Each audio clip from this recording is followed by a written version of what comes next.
Section 4, Placement Decisions. Upon completing this module, you should know some of the issues related to placement decisions in an international environment. This is the second of the 4 Ps we will examine. Even if demand exists for a firm's product overseas, the problem still remains of how it will get the product to the customer. Placement refers to the method and management of product distribution. In other words, it deals with concepts including distribution channels, distribution systems, middlemen, warehousing, fulfillment, transportation, and even where and how the product is displayed. These issues will be resolved in varying manners based on the product and market. For example, selling men's athletic socks across borders will have different placement characteristics than selling volatile chemicals. While socks can remain in containers for an indefinite amount of time, volatile chemicals require special packaging and modes of transportation, not to mention government approvals. We will examine product placement differences between domestic and export markets in the following topics: channel decision issues and the role of intermediaries. The design of the distribution channel depends on numerous factors.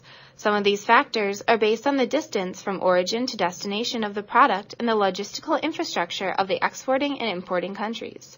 For example, exporting trucks from Sweden to Norway, neighboring Scandinavian countries, will be less problematic and consume fewer resources than exporting the vehicles to the United States.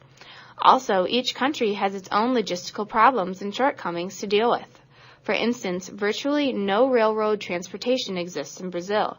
Therefore, a vast majority of materials need to be transported by truck. Meanwhile, Great Britain has an extensive and efficient railroad system. The importing and exporting country's government also plays a pivotal role in the distribution channel issue. Distribution channel problems could range from mere annoyances for exporting companies to outright show stoppages. For example, the United States has a ban on all imports and exports to and from Cuba. This stems from the long-running political conflict between the Cuban government and the communist regime and the U.S.'s democratic government. So, the world-famous Cuban cigars can only reach U.S. consumers through the black market. Import and export conditions are not this extreme between most countries. They usually consist of tariffs that are levied on imported products. The purpose behind the tariffs is to raise the cost of importing the good to the importing country. This, in turn, gives local producers an advantage. For example, the Colombian government does not want its own coffee growers to compete against foreigners for Colombian coffee market share, so the government levies tariffs on coffee imports. A company must also consider the type and characteristics of the product which it is selling internationally. Specialized, expensive, or perishable products will have a much shorter distribution channel than simpler, non-perishable products. A shorter distribution channel is characterized by a fewer number of distributors and a quicker time from the point of production to the point of sale. The type of channel chosen is also linked directly to the product itself. Consider, for example, laptop computers. They are sold in retail outlets such as mass merchandisers, specialty retail stores, club stores, online, as well as directly to businesses and educational institutions. Another factor that affects the company's choice of distribution channels is the channel used by competitors. If a firm has no choice but to use the same method of transportation or channel as its competitors, for example, rail transportation or home improvement stores, then it must use the channel as efficiently as possible in order to compete. Another possibility is to attempt to use a completely different channel. In this case, the purpose would be to find a competitive advantage over rival firms. When attempting this option, firms must carefully plan their strategy while taking into account political, cultural, and legal factors. A well-selected distribution channel will be in line with the overall corporate objectives in marketing and sales. This might seem like an obvious statement, but is not always practiced. A company's corporate headquarters in the United States might not have the resources or management abilities to make the right decisions for its subsidiary in Korea. Conflicts of interest might be present among geographically diverse sites. A company's different locations might not be all on the same page, so to speak. For these reasons and more, being in agreement with corporate objectives when selecting a distribution channel is not always a given. The firm's financial strength and the overall cost of the distribution channel are two other major factors when making a placement decision. Firms with more resources can afford to use better, more expensive distribution channels. If used properly, these selections can put the firm's product ahead of competitors in the battle for market share. A channel's cost includes both short and long-term expenditures.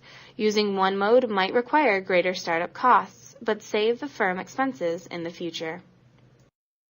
The international marketer must not overlook a distribution channel's coverage when going through the selection process.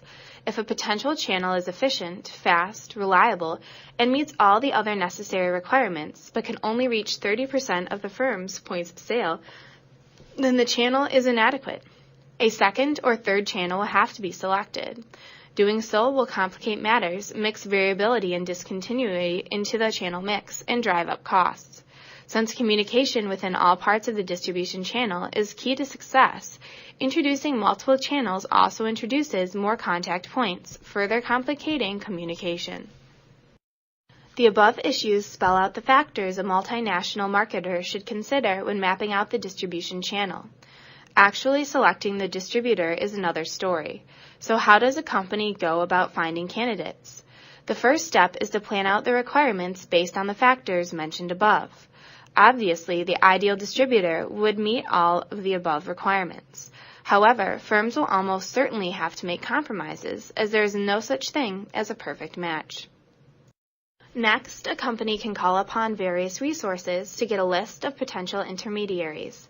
Some of these resources include the U.S. Department of Commerce, private sources, trade magazines and directories, and the Yellow Pages, or the firm might actively solicit their needs. The next step for large companies offering products in high demand after a long list is created is usually to send out a request for information, request for quote, request for proposal, or a combination of all three. These are documents aimed at getting more information from potential distribution partners so that the best choice can be made. Smaller companies or those very new to international distribution should make contact with the potential intermediaries directly to exchange information and set a time to meet to discuss the opportunities available. International e-marketing via the Internet has gained prominence as more and more businesses establish websites to market and sell their products. What an international e-marketer must consider, though, are the implications of this strategy. Does international e-marketing work, and will customers respond by purchasing products online? Not necessarily. The major reason for this is that the majority of citizens in many countries do not have bank accounts or credit cards because most retailers accept only cash. For example, only 54% of Internet users in Poland have a bank account. In Egypt, there is low credit card usage and a tradition of cash payment exists. Even in countries where credit card ownership is high, consumers may still resist making online credit card purchases. For example, in Belgium, 84% of Belgian online shoppers possess a credit card, but about only half of online purchases are made using credit cards. The situation is still bleaker in Germany. Only about 5% of the population uses credit cards. Thus, an e-marketer must take into account the tradition of cash payment in other countries, not to mention the frequency of bartering for goods and services, and the frequency of credit card use. After all, it is difficult to find an alternative method of payment online. This leads to the issue of fraud.